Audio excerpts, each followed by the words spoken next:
পুরনো ঢাকায় যে ঘটনাটি ঘটে গেছে, যে ছেলেটি মারা গেছে বরঞ্চ তার সাথে হয়তো যুবদলের সম্পর্ক আছে, কিন্তু যে খুন করছে বা যে হত্যা করছে তাকে তো অন্য জায়গা থেকে, আমরা যেটা খবর পেয়েছি, অন্য জায়গা থেকে নিয়ে আসা হয়েছে। তাকে তাকে ধরা হচ্ছে না, ধরা হলো অন্যদেরকে অ্যারেস্ট করা হলো, তাকে ধরা হচ্ছে না, কি তাকে আসামিও পর্যন্ত বোধহয় করা হয়নি এখন পর্যন্ত।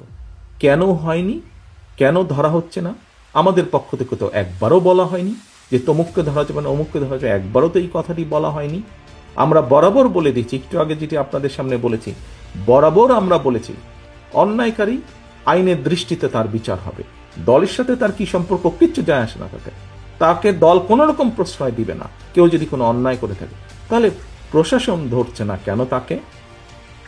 আমাদের এখানে রিজভী আহমেদ সাহেব পরিষ্কার বলেছেন, দলীয় অবস্থান থেকে আমাদের যা যা করা প্রয়োজন আমরা প্রত্যেকটি যেটি যেটি জেনেছি, তদন্তের পরে যাদের যাদের সম্পর্কে প্রমাণিত হয়েছে অভিযোগ, আমরা আমাদের দলীয় অবস্থান থেকে তাদের বিরুদ্ধে ব্যবস্থা গ্রহণ করেছি।